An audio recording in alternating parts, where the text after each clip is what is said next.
to get you the bigger context in which this work happens is so the IAB, which is the Internet Architecture Board, which is somewhat it's not the steering committee yet, is somewhat a lateral entity, but is strong ties with the ATF and can influence the ATF process to continue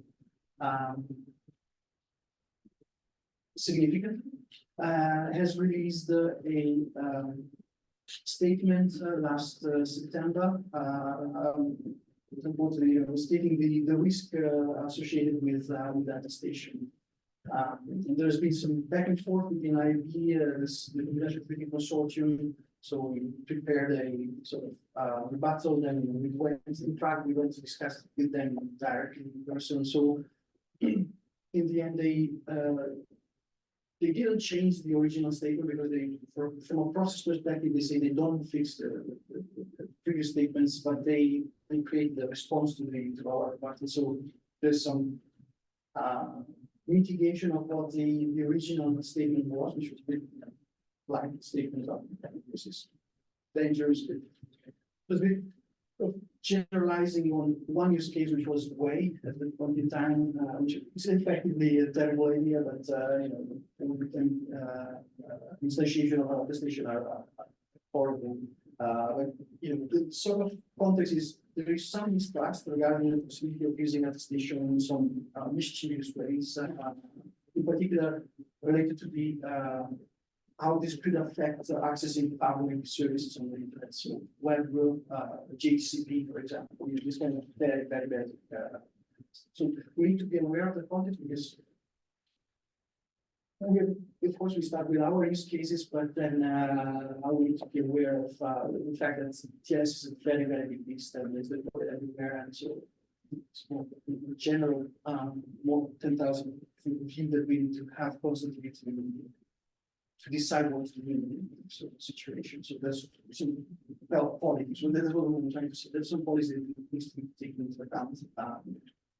And in fact, we were going to explore adoption by the TLS working group in August last year. So I think Hannes and Yaron were not here, but they're authors. And they went to talk to the TLS chairs, and the feedback at the time say, please, because there's going to be an IAB statement released in September, which might create some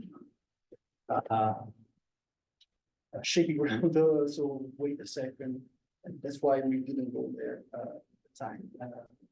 So we need to take this into consideration, which means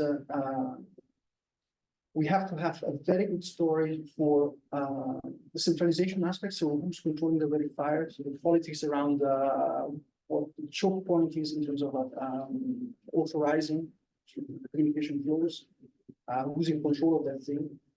In particular, in the cabinet, which is a user-centric organization, but there has to be a good story where the controller of the verifier is either the user or someone that the user trusts. Job. Also, not completely related to the early statement, but somewhat, we need to have a good story in terms of privacy, especially regarding the background check mode, which very much resembles the OCSP, the online certificate status checking protocol, where basically you have this third party which gets to know who communicates with whom at what point in time, right? Which is from a previous perspective. It's something which can be abused easily. Some of these, especially the privacy consideration, should end up in the draft. So we need to write them down in a comprehensive way there. We have issues to cover that, but we also discussed in the previous quote we have some sort of web presence which can be instantiated on the Attested TLS org, right? With, using GitHub machinery, exactly how to use that, but it's possible to create nice looking web pages, and there we could have assembled more wider wider context material that includes pictures and FAQs and whatnot that establishes the context that we can then point people to look at this and answer questions and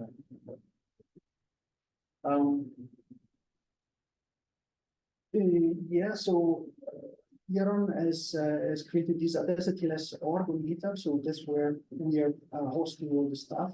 For now, there's only the repo for the literal draft. But I'm going to add a repo, I've done that already, for the materials of this meeting and future meetings that we're going to have. So I will ask you, if you agree, to create PRs for your presentations there, so that you can have all the materials. So we have an ITF, at the ITF Slack instance, we have an Attested TLS channel. So please join if you're not yet joined it. And we have these fortnightly meetings at 4 p.m. CET, Monday and Thursday for the times participants. We have a couple of people from North America now, so we can scratching. We have a few open issues at the moment, in particular the description of the binder, which is pending in the sense that Karsten has a slightly different proposal from what we currently have in the draft. We're trying to understand from his point of view when he's going to be ready to share this, because there's some publication related issues. Karsten, if you're still on the call, but if you want to chime in on this. As Andre and Jimmy said, the passport details are lacking, and we need to absolutely address this thing. Again, privacy and security consideration needs to be a little bit more. But I don't think we have. There's a TBD for in the section at the moment, and we have a bunch of issues related to the terminal editorial clarifications. Adjustments here, adding precision, otherwise locally, descriptions. Next steps, so for the afternoon, I think my proposal would be to go through the issue tracker and do some triage there to decide what we want to ship in the next release, which is going to be 07.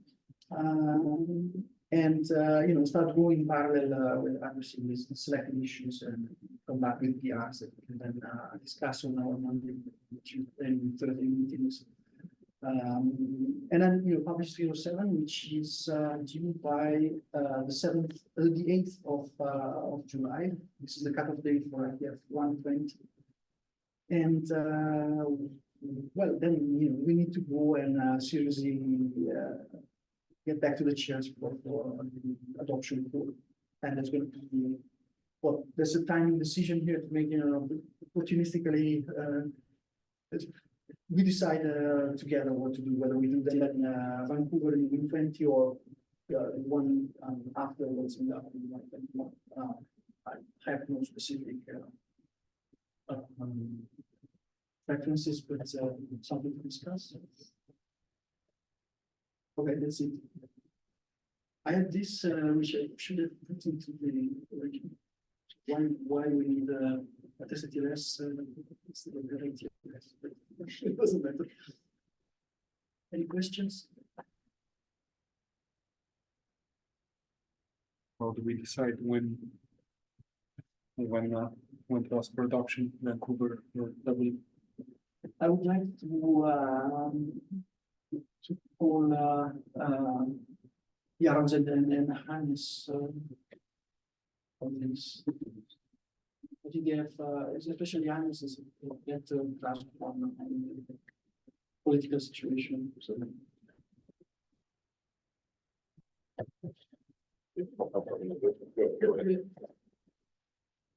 So none, if there are no questions and you agree with exactly the plan, actually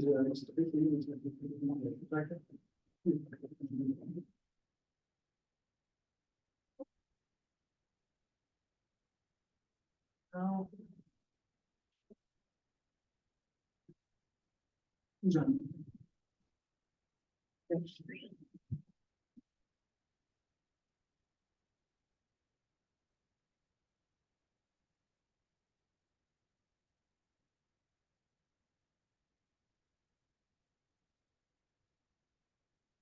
Right. So do we have a, are you taking notes? Okay.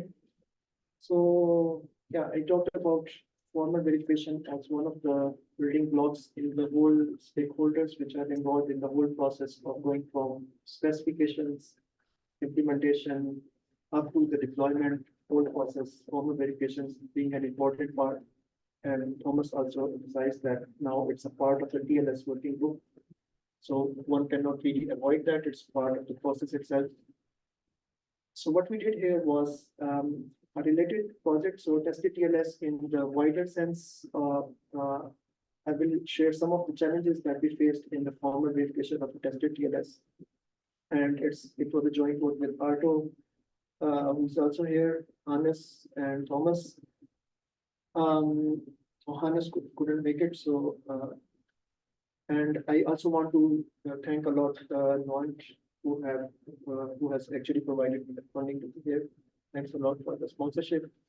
So the agenda is as follows. So we have talked about introduction to the whole overall picture. I will give you some ideas, some more ideas about this and quickly dive into the Attested TLS. And thanks to both of you, you have already some technical presentations. So then I will use that and more about giving you some ideas about the goals and contributions from the formal side. So this is the plan and approach and tools that we have used for formal verification. And finally, a quick overview of the validation that we did for TLS 1.3 formal artifacts and summarize.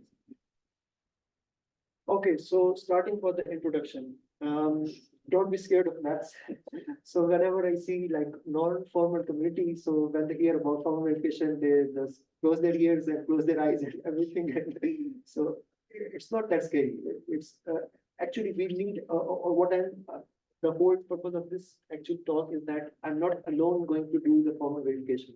I need the support of all of you. It's all, and also in the blog there were like loopbacks. So that's showing actually we need specification help, we need implementation help. So many things which are missing in that we need to incorporate into the formal model as closely as possible, so that it's really worth it. It's not that effort that we do it, we write a paper about it and then forget about it and say to the TLS, hey, we have checked it, it's formally proof, go ahead with the verification. We actually want the system which will be deployed to be secure. So that's our main goal. So we don't only want to write the standard, we don't only want to write papers. So we actually want that people use this as a good base for securing their systems, right? So this is the thing. And that's what leads me to make kind of this slide to motivate you. Went on who says that writing is nature's way of letting you know how slowly your thinking is. So when we are thinking about 1,000 things. But when we get to write that, okay, so where do I start?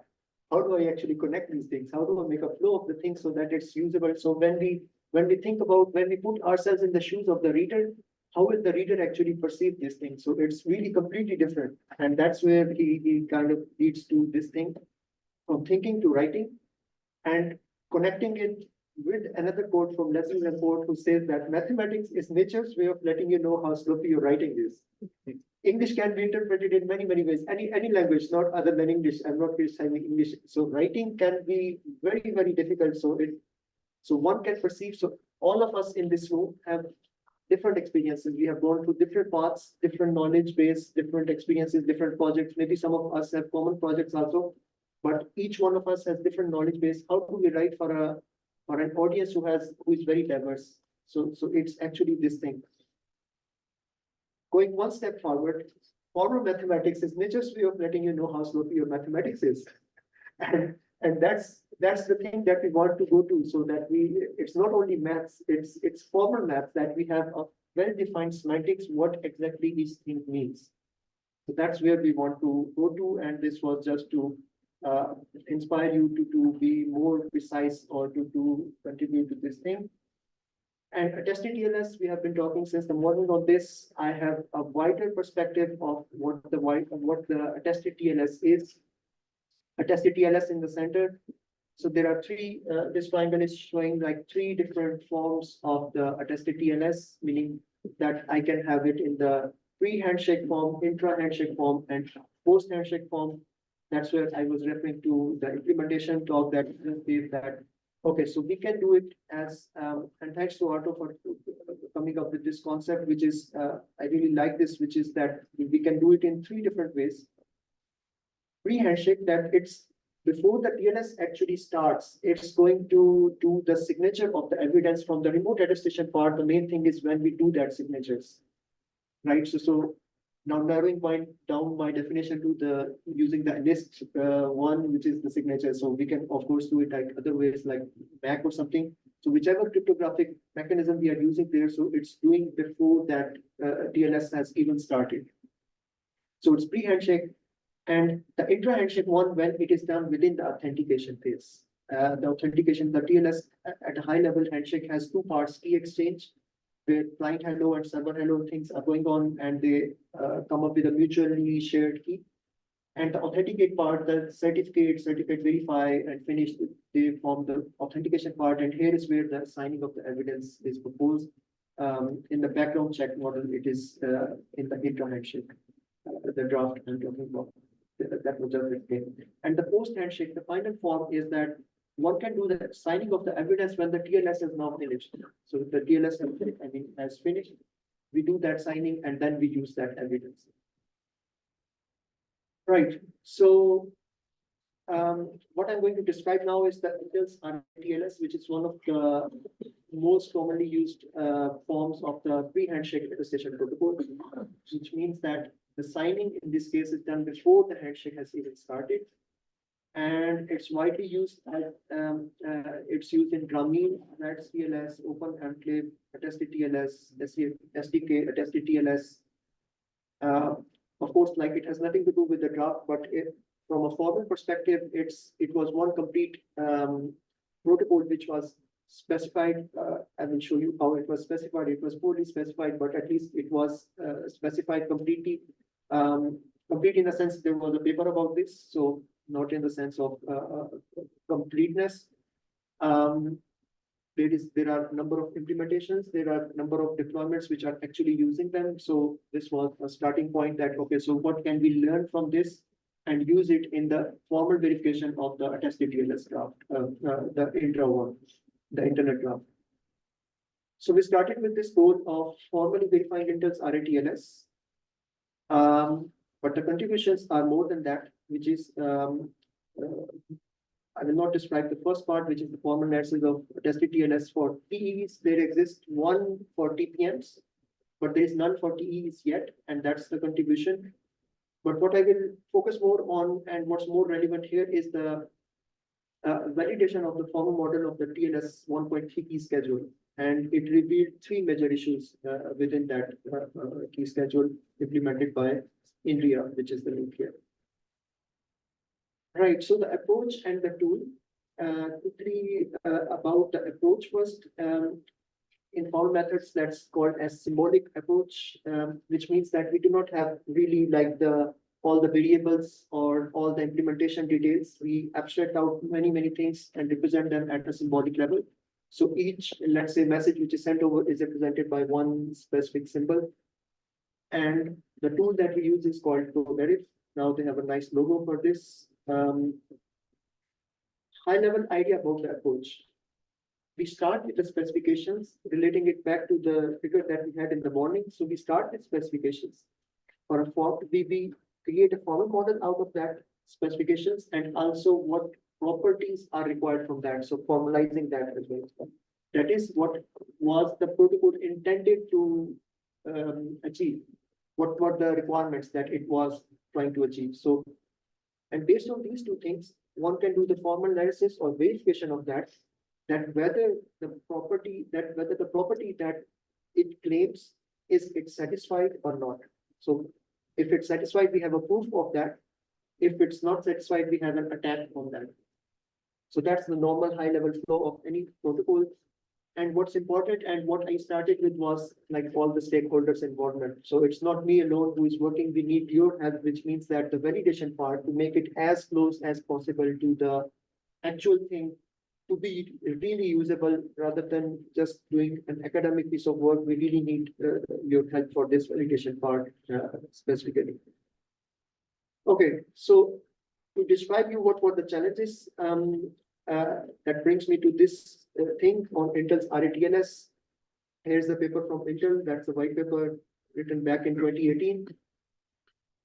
It's incomplete and outdated. What I mean by that, first I will talk about outdated, which is that it describes TLS 1.2 version, which, as you know, that TLS 1.3 was already a standard RFC in 2018 August, and it's never updated. It's still there. So 6 years down the line, so we are still there. It's still in TLS 1.2. They have never updated their specifications.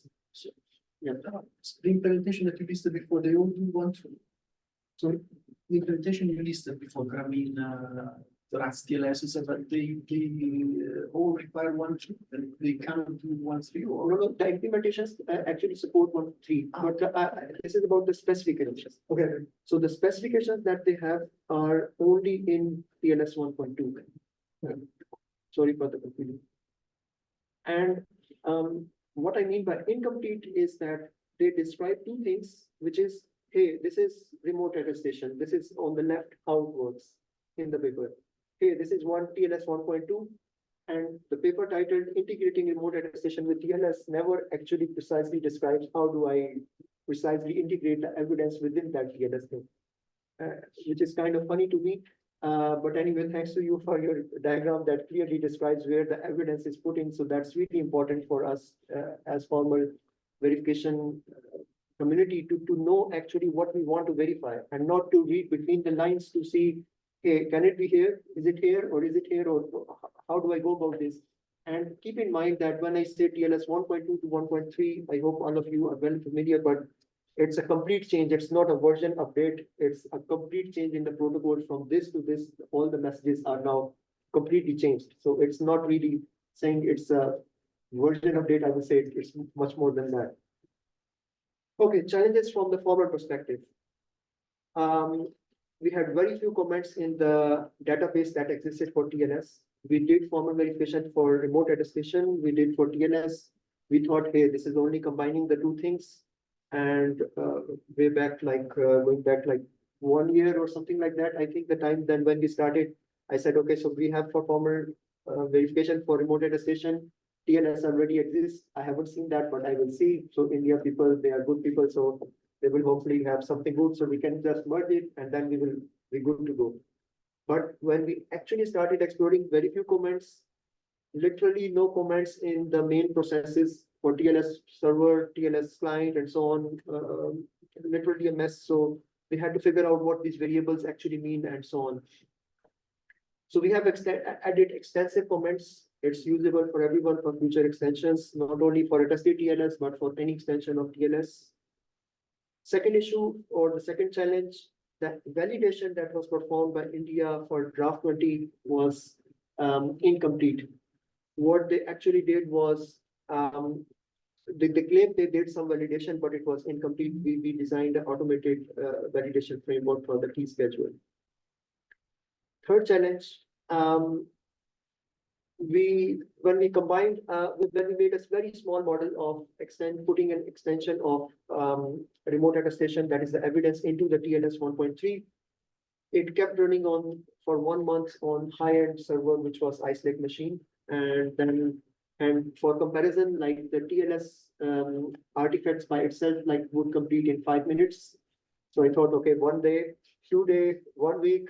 Okay, I go on vacations, let it running, but it didn't finish. Okay, and then we really moved to the server, and then 1 month is really for formal verification. It's a lot. So it's just adding one evidence to that, which I was expecting that would really lead to an attack. That is, it's a pre-handshake attestation, which means that the attestation, as I showed, is generated before TLS started. And now it can be replayed across all different sessions. There is no nonce, there is no freshness. So that was the property that I wanted to verify from this. And even this didn't work. I submitted it to the developers, the same India people. They were using some reason and didn't have the time to look. So we had to develop the form model from scratch for our artifacts. And finally we succeeded in this. So what we have now overall as an approach is to the diagram I previously showed. This part is the same, validation is the same for proof and attack. Here I have added a few things. Could not prove that the tool cannot prove that due to some reason. The manual describes that, but this is something which the manual, I mean, the ProVeric manual never describes that I can have a situation where I will have no result at all. It will keep running for 1 month, and what do I do on that? So we update the formal model for that. So this is one thing we have added.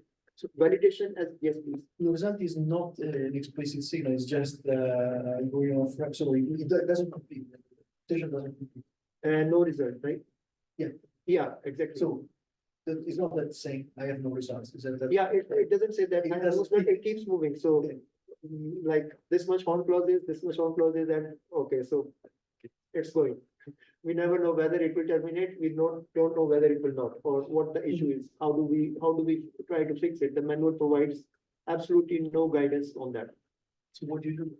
So what we do is we updated the model. I submitted it to ProVeric developers to have a look what's going on, and that will then jump in the community feedback slide that I will describe what happened next.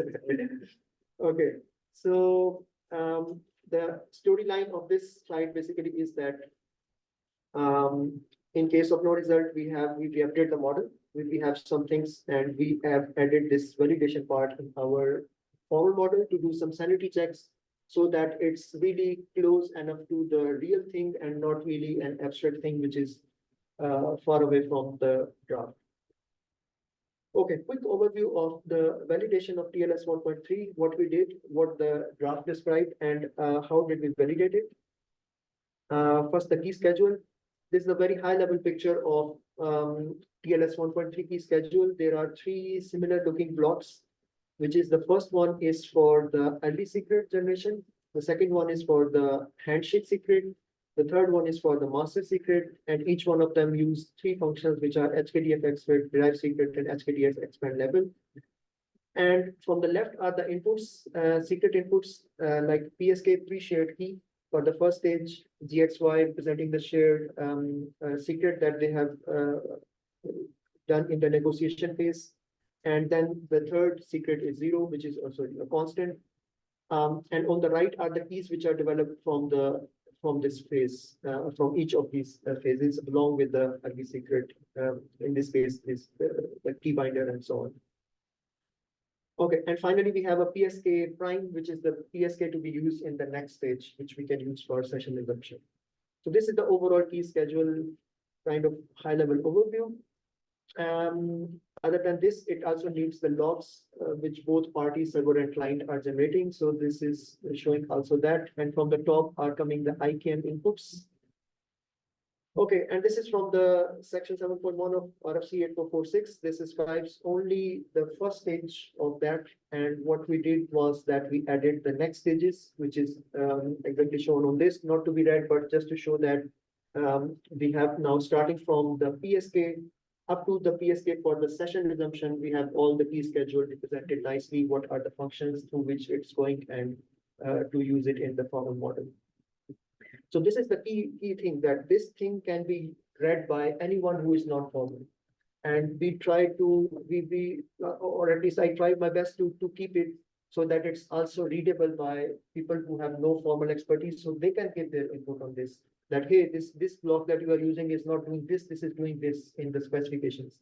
So this is really a bridge point between someone who is formal and informal, and I think it connects nicely because all of you can read this and you can communicate this, because we have a nice table which shows that what each of the symbols which are on this whole map, what they are representing in the TLS specifications. And then everyone can then try to map it to their understanding. Hey, there is a block which is missing, or this is not to my understanding, or this is not my read from the RFC. So one can kind of give his own input from that, even if he has no formal understanding. Okay, quickly again about the validation of the key schedule. What did we find?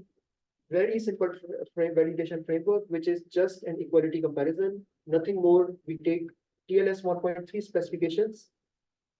And on the right side, we take the India artifacts. We try to compare them both. If they are equal, we say success. If they are unequal, we say a failure.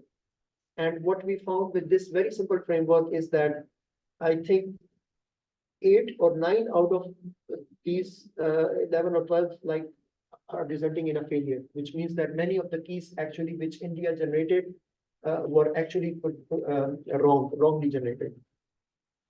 And to give you an example of what the issue was, this is like this. This is what the TLS 1.3 specification says on the left and India specifications on the right. HS representing the handshake secret. This is one of the labels, and 0 representing an empty string. Salt input and the IPM input, salt coming from the top. So the specification says a derived secret running over, taking these 3 inputs should actually derive the salt for this HKDF extract for the generation of the master secret MS. While in the India artifacts, they have skipped this box. They have directly used HS as an input to the salt, to this HKDF extract as a salt. And that's where the tool says that, okay, so the master key, so if the master key is wrong, any secret generated from the master key is then also wrong. So we did try to find out what could be the reason for this, because this was a bit strange for us that, okay, so these artifacts exist since like 6 years or something when the TLS was standardized. And why did not anyone try to find out this, or why was this not discovered before? And when we didn't get any response from the authors, what we tried was, could it be that they wanted to do some abstractions, and maybe that's why they removed this block that, hey, this may be not very useful, and this helps us remove the verification time, reduce it by half maybe, or by 20% or by 30%, and then that might be the argument. But what we found was, by using 2 different versions, the original code verification time had negligible difference from the ones with applied, all the fixes applied. So there was that abstraction was not the, or reducing the verification time was not one of the answers. So here comes the community input block that I had in one of my diagrams. Very quickly, we talked to one of, actually all of the authors. We wrote to them, hey, Bruno, so we have found this problem in the artifacts. Can you explain us what happened? He said, I was not the one who was coding. Talked to my 2 of my co-authors. So we talked to Karthik, who is now on long leaves until 2025. He was until 2024, but now it's extended by 1 year. We talked to Nadeem about this. Okay, so both of them. So one says he was not coding. Karthik says he's not available. So he's working on his startups and not available at India. Can you explain why this is different from the TLS specifications? We expected this, you have this. Can you explain what's going on? And he never replied to us. Okay, so what's our next chance? We said, now let's see who are the people who have actually used these artifacts. It exists in 6 years. Many people had actually used the same artifacts to build or formally verify the extensions of TLS. We talked to the Look authors and we said, hey, you are using these artifacts. Have you wondered why this is different from this thing we are trying to figure out, but we do not get any logical answer of why it should be like this. We think it should be like this, but okay. So they said, okay, we are also surprised, but we just use these artifacts as is. We don't know. If you find out, please tell us as well. So then we proceeded to the TLS working group. On the mailing list, we said, there is something strange going on in the artifacts which are believed to be true, but can one of you actually explain us why this is different from what we expect from the specifications? And the answer was, hey, look at this paper from India. This explains exactly what you are asking for. We said, yes, we have looked at that and we have found these artifacts to be actually not what we expected. So can you actually explain why this difference is? And then complete silence at the TLS working group. Okay, so there is research group UFMRG. We went to the chairs. We said, this is the problem. We have went over to the TLS working group. No response, or the response is that, okay, talk, see this paper. We have seen this. So can you explain why this difference exists, or what's the problem is? Which chair said we have no idea. Okay, so then we had also contacted, or I actually presented also at the CC Attestation 6, which is working on attestation, has people from Google, Microsoft, and all the big players in the attestation. So we we put up this thing, okay, this is the problem we have identified. Does one of you have any opinion? No opinion, and so on. Witnessed shorting it down at the IETF 119 hackathon couple of months ago. I also had the project on this. Like I was expecting some input, but there was no input on that. At the crypto forum, I thought, okay, so these are the real cryptographers. They know what cryptography. They will send me something like, hey, this was this thing and this technology and this cryptography, and you do like this, and then this is the thing. That's why we have skipped this thing out of this, and this is the real reason for this. But no response there. Nobody knows what's going on. And then at GTMFS, which is the France Formal Methods for Security Research Group, which gets together once a year. At that point in time, I met Bruno Blanche again. I said, okay, Bruno, I know you were not the one who was coding, but let's sit down, have a cup of coffee and see what's going on actually inside the artifacts. Let's try to figure out why this is different from what we expected and how this is actually, why do you think this is right? So try to convince me that this thing that you have developed as one of the co-authors or as the core developer of ProVerif. So can you explain why this is right? And finally, we found out that, okay, so he admitted, yes, this was wrong. So this needs to be done the way we proposed or was in the specifications should be the thing. And that's what leads me to, so the whole point of the whole story is formal verification community alone cannot actually verify the thing. There is a big requirement of collaboration between the two communities. Don't be scared of math. Going back to my first slide, don't be scared of math. There are ways of collaborating in which you don't need to go into the details of the ProVerif or the mathematics or the detailed things. Figures, we can collaborate by that. So you can have a look at the figures. Does it sound reasonable to your understanding?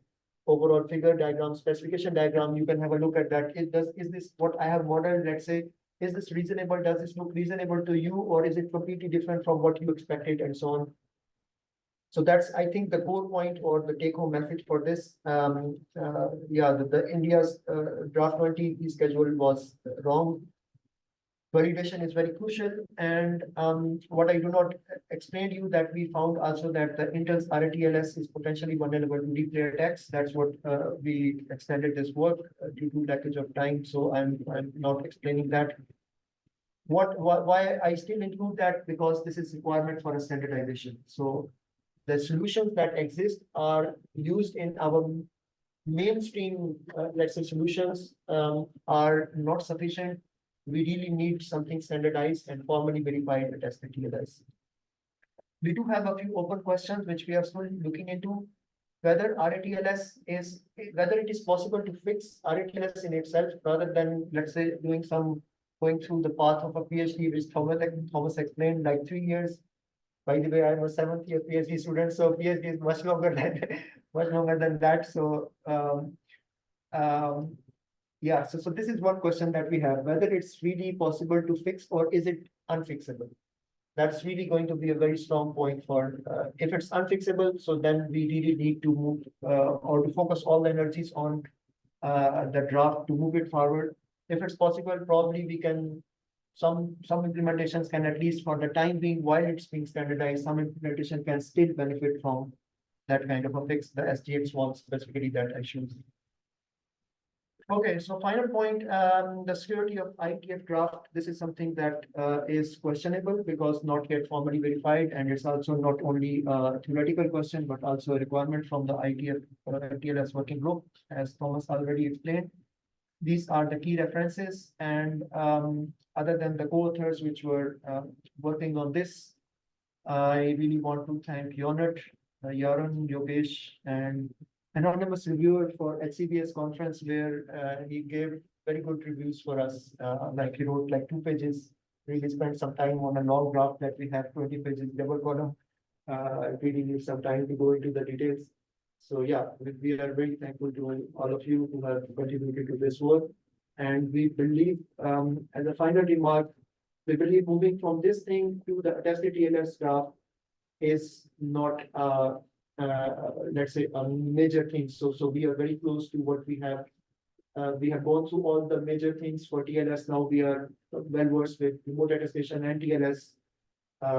So I think it would not be, hopefully, if everything goes well, so we will not have much effort in that. If we have a specification diagram, much clearly explained, everything known what's going on, or starting with a very small, let's say, passport model in the beginning, or sorry, the background check in the beginning, and then moving to other complicated things like the PSK, involving the PSK also in the model, ultimately as an ultimate goal, but starting with a very small thing, background check, single-sided party authentication is doable, and I'm very much looking forward to work with all of you on this. Thank you very much. I have a question regarding exactly this point. So what kind of deliverables you plan to, right? Okay, we start small, but yeah, the bigger picture, the end result that you want to achieve is what is segmenting is different modes. You want to have model for each of the possible combinations. You're gonna run the whole thing against the. You mean the end goal for or the starting point? So You mean the end goal or yeah, the starting? the end of the model is going to be also rephrasing the question is, are we going to have a single model that we run in the end, or are we going to have multiple models, each instantiating a specific configuration? Okay, so this is something that I have not yet thought about. So I've been focusing on the moving the first, let's say, a small model of the background check with the Attested TLS inter handshake into it. But in the ideal case, it should be one implementation with all possibilities. But it might be at the same time very time taking, or let's say, not only I mean, from the time to invest into this, but also that from the tool perspective, it might be difficult to verify. So we might be re-verifying what we have already verified. So probably, I think a good approach will be to do it in parts as a starting point, and then try, once we have some options, to try to merge together all of them to have one whole thing which takes care of all different options. That if I use passport or background, it doesn't matter, the security holds. If I use this or this, it doesn't matter. If I use mutual or let's say single party authentication, it doesn't matter, the security still holds.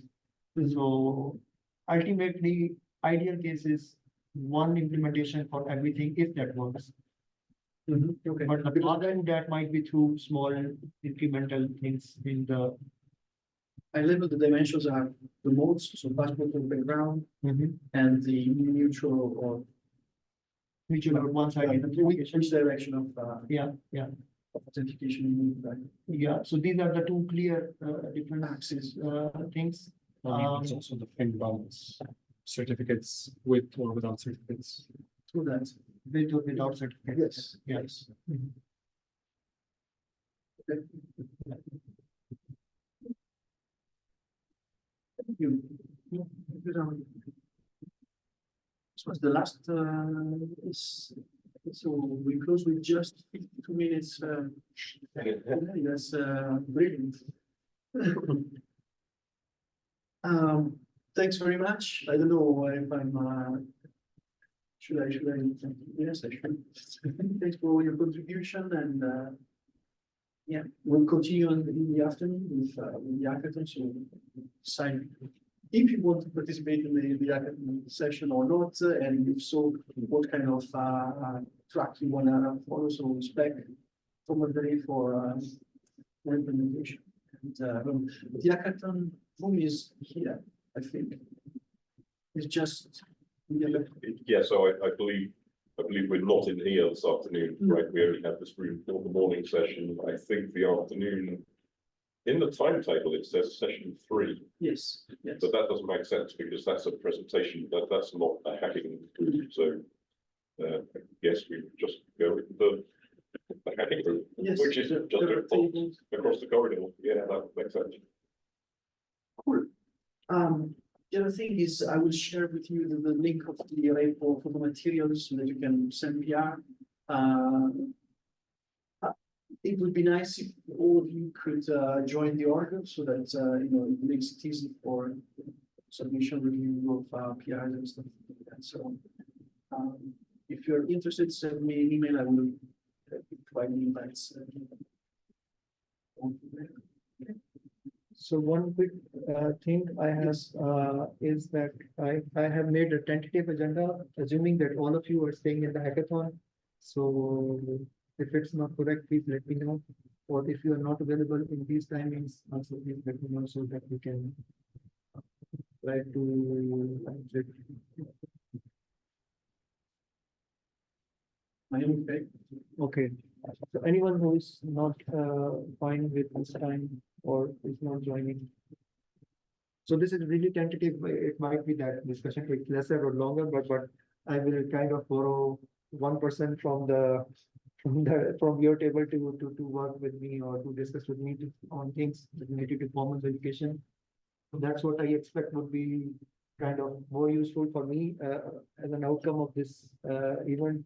Otherwise, I could have presented online or also we have bi-weekly meetings. So I think that's what I believe I can benefit. But of course, I'm also happy to discuss if you have any problem which you think needs verification or can be helpful some to your work. I'm happy to discuss that as well. Can we stop recording? Hopefully something, a link will pop up.